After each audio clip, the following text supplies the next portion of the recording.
প্রিয় দর্শক, আসসালামু আলাইকুম। আজকের অত্যন্ত গুরুত্বপূর্ণ এই ভিডিওতে আপনাদের সকলকে স্বাগত জানাচ্ছি। আমি নাজমুস সাকিব। প্রিয় দর্শক, আমি কখনোই আপনাদেরকে বলি না যে আমার একটি ভিডিও আপনারা শেষ পর্যন্ত দেখবেন বা এটা বেশি করে শেয়ার করবেন। তবে আজ আমি আপনাদের কাছে এই অনুরোধটি করছি, কারণ এটি আসলে একটি অত্যন্ত গুরুত্বপূর্ণ ভিডিও। তাই আপনাদের কাছে আমার অনুরোধ থাকবে আপনারা এই ভিডিওটি বেশি, বেশি করে শেয়ার করবেন, যাতে আরো অনেক মানুষ এটাই দেখতে পারে। কারণ আজকে আমি বেশ কিছু গুরুত্বপূর্ণ চাঞ্চল্যকর বিষয় আপনাদের সামনে তুলে ধরতে যাচ্ছি এই ভিডিওটির মাধ্যমে। তো প্রিয় দর্শক, ডক্টর ইউনূসের নেতৃত্বে গঠিত এই অন্তর্বর্তী সরকারের ১০০ দিন পূর্তি হয়েছে এবং এ উপলক্ষে গত সন্ধ্যায় তিনি জাতির উদ্দেশ্যে ভাষণ দিয়েছেন এবং তার ভাষণে এবারের মতো কবে নির্বাচন অনুষ্ঠিত হবে সে ব্যাপারে কোনো স্পষ্ট দিক নির্দেশনা তিনি দেননি।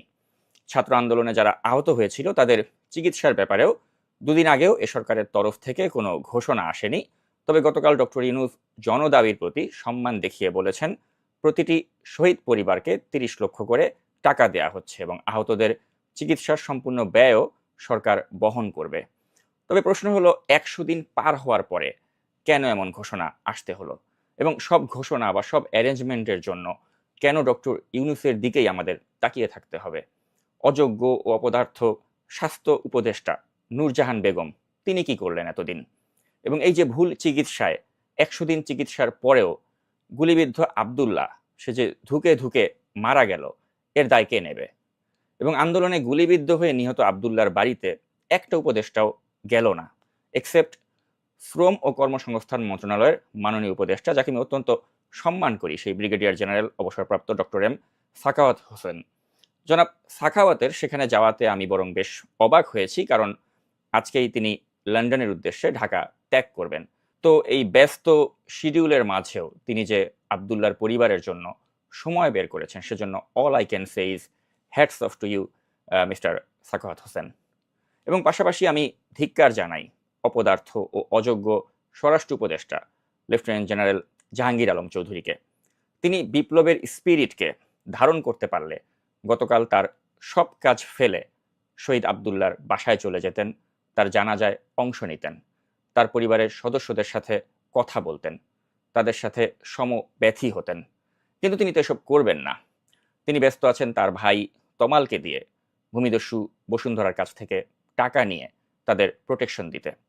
তো আমার কথায় যদি আপনাদের বিশ্বাস না হয়, তাহলে আমি ডিজিএফআই, এনএসআই সহ যত গোয়েন্দা সংস্থা হয়েছেন তাদের সবাইকে বলবো যে আপনারা এই জাহাঙ্গীর আলমের ভাই তমালের গতিবিধি একটু মনিটর করেন, তাহলেই কিন্তু আপনারা আমার এই কথার সত্যতা পেয়ে যাবেন। তো এখন আসলে খুব দুঃখ লাগে যখন চোখের সামনে আমরা দেখি যে একটা জাতির সবকিছু যখন ধীরে ধীরে পচে যেতে থাকে। এবং জনাব জাহাঙ্গীরের কথা আর কি বলবো, তার পূর্বসূরি অর্থাৎ কর্নেল অলি আহমেদের মতো বীর বিক্রম খেতাব পাওয়া একজন সাবেক সেনা কর্মকর্তাকে যখন আমরা দেখি হোটেল রামাদা অন্যায়ভাবে দখলে নেয়া একজন টাউট জসিম নামের বেনজিরের ক্যাশিয়ারের পক্ষে লাঠিয়াল হিসাবে অবতীর্ণ হতে, এই জসিমের বিরুদ্ধে ছাত্র গণহত্যায় অংশ নেয় হত্যা মামলা দায়ের হয়েছিল। লন্ডন ও তারেক রহমানের কথা বলে চট্টগ্রামের আঞ্চলিক ভাষায় মামলার বাদীকে এই মামলা থেকে জসিমের নাম প্রত্যাহারের জন্য রীতিমতো হুমকি দেন জনাব অলি আহমেদ, এবং এই সংক্রান্ত একটি অডিও এক্সক্লুসিভলি আমার হাতে এসেছে। যারা চট্টগ্রামের মানুষ তারা এই কথোপকথনটি একদম পরিষ্কার বুঝতে পারবেন। প্রিয় দর্শক, চলুন শুনে নেই সেই অডিওটি।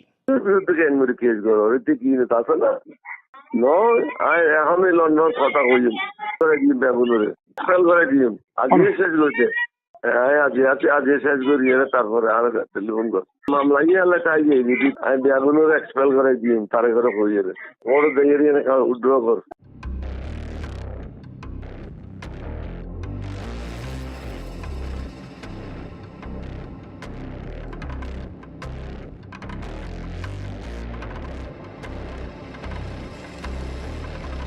তো প্রিয় দর্শক, এই অডিওর মাধ্যমে আপনারা একজন দুর্বৃত্ত রাজনীতিবিদের হুঙ্কার শুনতে পেলেন।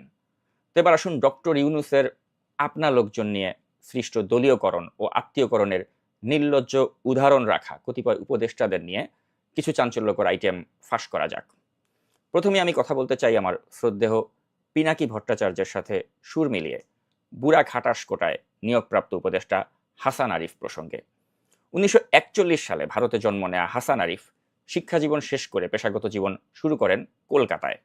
স্বাধীনতার আগে ১৯৭০ সালে তৎকালীন পূর্ব পাকিস্তানে আসেন তিনি। এরশাদের সামরিক শাসনামলের প্রায় পুরোটা সময় তিনি সরকারের অ্যাটর্নি অফিসের সাথে সংযুক্ত ছিলেন। 2001 সালে বিএনপি ক্ষমতায় এলে নিয়োগ পান অ্যাটর্নি জেনারেল হিসেবে। 2002 সালে বেসরকারি টিভি চ্যানেল ইটিভি বন্ধে তিনি গুরুত্বপূর্ণ ভূমিকা রাখেন। 1/11 তত্ত্বাবধায়ক সরকারের আইন উপদেষ্টা হিসেবে 2008 সালের জানুয়ারিতে শপথ নেন হাসান আরিফ। 1/11 তত্ত্বাবধায়ক সরকারের উপদেষ্টা হিসেবে আইন, বিচার ও সংসদ বিষয়ক মন্ত্রণালয়ের দায়িত্বে ছিলেন তিনি। সে সময় নেয়া গণতন্ত্র বিরোধী সব উদ্যোগেরই তিনি ছিলেন গুরুত্বপূর্ণ অংশীদার। বিশেষ করে খালেদা জিয়ার বিরুদ্ধে মামলাগুলো দায়েরে তিনি গুরুত্বপূর্ণ ভূমিকা রাখেন। -2 ফর্মুলার অন্যতম কুশীলব ছিলেন এই হাসান আরিফ।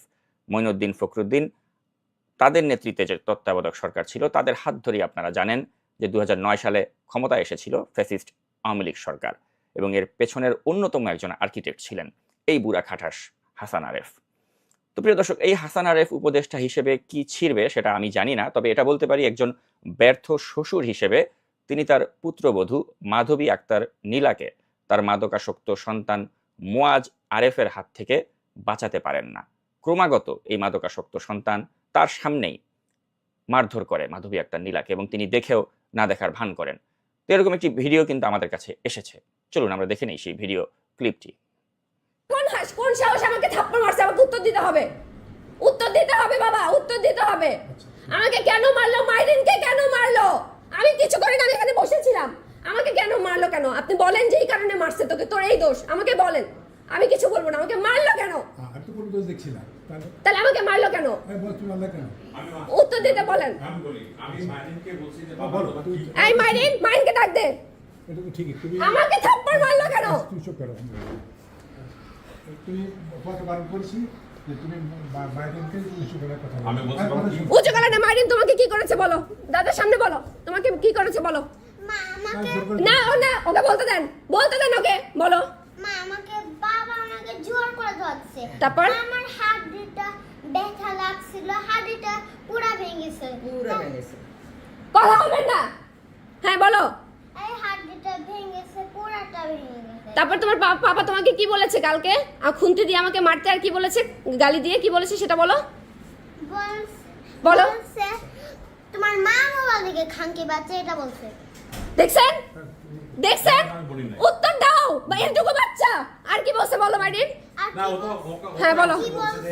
হ্যাঁ। মামা বলে পুলিশ দিবে। এটা তো আমি মোবাইল বানিয়ে বলে, আমি তো মা বলি না। বলে হ্যাঁ। মোবাইল দেখে তোমার মা পচার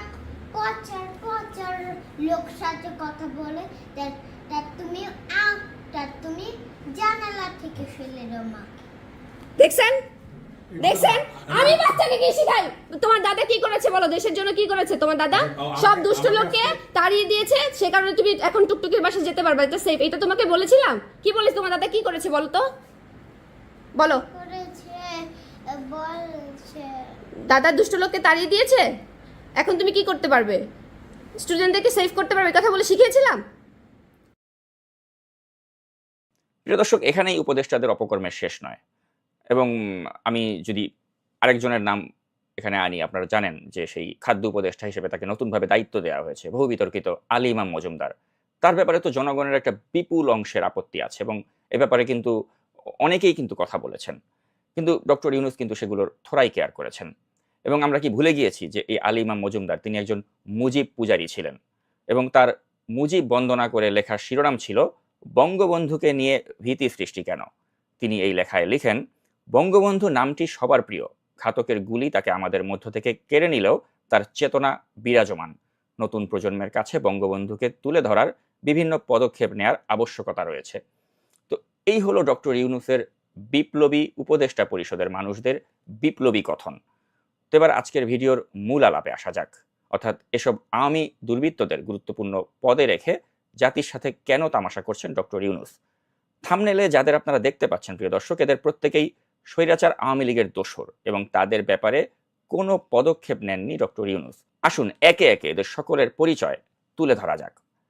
প্রিয় দর্শক, জুলাই বিপ্লবের সময় আন্তর্জাতিক মিডিয়া, স্থানীয় মিডিয়া ও বিদেশি কূটনীতিকদের সামনে আন্দোলনকে কিছু মৌলবাদী, দেশবিরোধী, দুষ্কৃতকারীর ষড়যন্ত্র বলে উপস্থাপন করা পররাষ্ট্র মন্ত্রণালয়ের মুখপাত্র সেহেলি সাবরিনের বিরুদ্ধে প্রশাসনিক ব্যবস্থা না নিয়ে তাকে পুরস্কৃত করে যুক্তরাষ্ট্রের ফ্লোরিডার কনসুল জেনারেল করা হয়েছে। অর্থাৎ আমি যে শহরে বসে এই ভিডিওটি করছি, এই শহরের কনসুল জেনারেল হচ্ছেন এই মহিলা। এই মহিলা ছাত্র আন্দোলনের সময় কি বলেছিল, আসুন দেখে নেই সেই ভিডিও ক্লিপটি। শিক্ষার্থীদের চলমান আন্দোলন নিয়ে যুক্তরাষ্ট্রের বিবৃতি সহিংসতা উস্কে দিতে পারে বলে শঙ্কা জানিয়েছে বাংলাদেশ। এই আন্দোলনে 2 জন মারা যাওয়ার যে তথ্য দিয়েছে দেশটির পররাষ্ট্র দপ্তরের মুখপাত্র, তা অসত্য ও তথ্য নির্ভর নয় বলে জানিয়েছে পররাষ্ট্র মন্ত্রণালয়। মার্কিন মুখপাত্র ম্যাথিউ মিলারের এমন বক্তব্যে বাংলাদেশ ক্ষুব্ধ ও হতাশ বলে জানিয়েছেন ঢাকার মুখপাত্র সেহেলি সাবরিন। 2 জন মারা যাওয়ার যে দাবি করেছেন ম্যাথিউ মিলার, তা ভিত্তিহীন এবং অসত্য। যাচাই বাছাই ছাড়া এমন বক্তব্য সহিংসতাকে আরও উস্কে দিতে পারে। পাশাপাশি শান্তিপূর্ণ পরিবেশ বজায় রাখতে সরকারের যে প্রচেষ্টা, সেটাকেও অসম্মানিত করা হয়। To allow non-violent protest or movement. প্রিয় দর্শক, শুধু এই সেহেলি সাবরিন নয়, এই তালিকায় আরও নাম রয়েছে। জুলাই আন্দোলনের সময় বিক্ষোভের কারণে দুবাইতে যে 57 জন প্রবাসী গ্রেফতার হয়েছিলেন এবং জেলে গিয়েছিলেন, সেটির জন্য তৎকালীন আওয়ামী দোসর consul general BM Jamal Hossain তিনি দায়ী। তিনি দুবাই সরকারকে চিঠি দিয়েছিলেন এসব প্রবাসীদের বিরুদ্ধে যাতে দুবাই সরকার কড়া ব্যবস্থা নেয়। প্রবাসীদের আন্দোলনের ফসল হিসেবে বর্তমান সরকার গঠিত হলেও BM জামাল হোসেনের বিরুদ্ধে কোনো ব্যবস্থা নেওয়া হয়নি। উল্টো পুরস্কার হিসেবে তাকে বর্তমানে পররাষ্ট্র মন্ত্রণালয়ের আফ্রিকা অনুবিভাগের প্রধান করা হয়েছে এবং এর দায় কি করে ডক্টর মোহাম্মদ ইউনূস এড়াবেন? তো এই তথাকথিত বিপ্লবী সরকারের আমলেই খুনি হাসিনার আরেক দোসর ফাইয়াজ মুর্শেদ কাজীকে থাইল্যান্ডের রাষ্ট্রদূত বানানো হয়েছে। হাসিনার শাসনকে ন্যায্যতা দেওয়ার জন্য সমস্ত আইডিয়া প্রণয়নের পেছনে যেই ব্যক্তি কলকাঠি নেড়েছিলেন, তার অন্যতম একজন কুশীলব ছিলেন এই ফাইয়াজ। এবং জামায়াত নেতাদের বিচারিক হত্যাকাণ্ডের ন্যায্যতা দেওয়ার জন্য তিনি সমস্ত ভুল তথ্য প্রদানের প্রধান অভিনেতা ছিলেন। তিনি হাসিনার বিচারিক হত্যাকাণ্ড এবং হাসিনার অন্য সব অপশাসনকে ন্যায্যতা দেওয়ার জন্য তার অবস্থান ব্যবহার করেছিলেন। তার বিরুদ্ধে এই সরকার অ্যাকশন তো নিলই না, উল্টো তাকে থাইল্যান্ডের রাষ্ট্রদূত বানিয়ে একটা প্রাইজ পোস্টিং তাকে দেয়া হলো। তো প্রিয় দর্শক, এ পর্যায়ে আপনারা ছবিতে যাকে দেখতে পাচ্ছেন তার নাম নাহিদা সোবহান। তিনি PCS 15 ব্যাচের পররাষ্ট্র ক্যাডারের অফিসার। খুনি হাসিনার লেসপেন্সারদের একজন, যাকে খুনি হাসিনা কানাডার হাই কমিশনার হিসেবে অর্ডার করেছিলেন। খুনি হাসিনার পতনের পর বিপ্লবী সরকার গঠিত হওয়ার পর নাহিদার অর্ডার বাতিল হতে পারে সেই আশঙ্কায় দ্রুত কর্মস্থলে যোগ দেয় তিনি। নর্থ আমেরিকায় স্বৈরাচার পুনর্বাসনে গোপনে কাজ করছেন তিনি। নাহিদার বাবা ডাক্তার আব্দুস সোবহান ছিলেন শেখ মুজিবের ব্যক্তিগত চিকিৎসক। নাহিদার নর্থ আমেরিকা জুড়ে স্বৈরাচার হাসিনার দালালদের পাচারকৃত সম্পদ রক্ষা এবং পুনর্বাসনেও কাজ করছে। কানাডার মতো গুরুত্বপূর্ণ একটি দেশের মিশনে নাহিদার মতো একজন চিহ্নিত হাসিনার লেসপেন্সারকে বসিয়ে রেখে পররাষ্ট্র উপদেষ্টা বুঝিয়ে দিয়েছেন তিনি আসলে একজন হাসিনার দোসর। পলাতক সাবেক পররাষ্ট্রমন্ত্রী মোমেনের ঘনিষ্ঠ সহচর ও মোমেনের স্ত্রীর ঘনিষ্ঠ আত্মীয় সামিয়া আঞ্জুম লস অ্যাঞ্জেলেসের কনসুল জেনারেলের দায়িত্বে আছেন। আলগা মোমেন ও তার স্ত্রী যুক্তরাষ্ট্রে পালিয়ে এই সামিয়ার বাসায় আশ্রয় নিয়েছেন বলে বিভিন্ন সূত্র আমাদের নিশ্চিত করেছে। পররাষ্ট্রমন্ত্রী হিসেবে মোমেন দায়িত্বে থাকাকালীন বিদেশে পদায়ন, নিয়োগ, স্পর্শকাতর সকল বিষয়ে সামিয়ার সিন্ডিকেট একটি প্রভাব বিস্তার করত, যেটি অনেকেই জানেন। তো পররাষ্ট্র মন্ত্রণালয়ের বেশিরভাগ কর্মকর্তা কর্মচারীরা মনে করেন যে পররাষ্ট্র মন্ত্রণালয়ে গত 5 বছরে আলগা মোমেনের সকল অনাচার এবং বৈষম্যের মূল হোতা ছিলেন এই নারী। তো বর্তমানে এই কর্মকর্তা দ্রুত রাষ্ট্রদূত হয়ে গুরুত্বপূর্ণ জায়গায় নিজের পদায়ন নিশ্চিত করতে সচেষ্ট। সামিয়া আঞ্জুম জাতিসংঘে দায়িত্ব পালনকালে গুম, বিচার বহির্ভূত হত্যাকাণ্ড সহ ফ্যাসিস্ট সরকারের সকল অপকর্মকে বৈধতা দেওয়ার লক্ষ্যে আন্তর্জাতিক মহলেও দেন দরবার করেছিল। তো প্রিয় দর্শক, এই মহিলা কতটা আওয়ামী ফ্যাসিবাদী চেতনার ধারক ও বাহক, আসুন তার একটি পুরনো ভিডিও ক্লিপ থেকে সে সম্পর্কে আমরা একটু ধারণা নেই। That our nation's founding father, Bangabandhu Sheikh Mujibur Rahman, champions. Today, Bangladesh is hailed as a role model for development, a role model for women empowerment. The massive development works that are taking place in our country, like metro rail, Padma Bridge, and elevated expressways, and so on, affirm that. তো প্রিয় দর্শক, আসলে বলার অনেক কথাই আছে, তবে আর বলে এই ভিডিওকে আমি লম্বা করব না। আমাদের কথাকে এই সরকার এক বিন্দু মূল্য দেয় না এবং দেবেও না, কারণ এরা আচরণগত দিক দিয়ে ওই কলকাতায় যে দাদাবাবু রয়েছে তাদের থেকেও খাইষ্টা এবং কৃপণ। কারণ যদি তারা একটু উদার হতো তাহলে আমাদের বিরুদ্ধে করা মামলাগুলো প্রত্যাহার করে একটা ফোন দিত এবং ফোন দিয়ে বলতো যে জনাব পিনাকি, জনাব জুলকারনাইন স্যার অথবা জনাব সাকিব, আপনাদের মামলা প্রত্যাহার হয়েছে, আপনারা দেশে আসুন, নির্ভয়ে আসুন। কিন্তু তারা কিন্তু এখনো পর্যন্ত সেই উদারতা আমাদের দিকে দেখায়নি এবং আমি জানি যে তারা দেখাবেও না। কারণ আওয়ামী আমলে আমাদের যে প্রাণের বাংলা, সেই বাংলায় আমরা যেতে পারিনি এবং এখন এই বুড়া খাটাসদের দিয়ে করা যে অন্তর্বর্তী সরকার, এদের আমলেও যে আমরা যেতে পারছি না, এটাও মোটামুটি নিশ্চিত হয়ে গিয়েছে। তো এটাই হয়তো আসলে আমাদের নিয়তি। তবে প্রিয় দর্শক, কথা দিচ্ছি যে দেশে যেতে পারি বা না পারি, তবে আওয়ামী ফ্যাসিস্টদের বিরুদ্ধে আমি নাজমুল সাকিব যেভাবে সোচ্চার ছিলাম, আপনারা আমার জন্য দোয়া করবেন যাতে আমি এই নব্য ফ্যাসিস্ট হতে চাওয়া এই বুড়া খাটাসদের মুখোশ উন্মোচনের মাধ্যমে আগামীতেও আমি যেন এই ধারা অব্যাহত রাখতে পারি। আল্লাহ হাফেজ।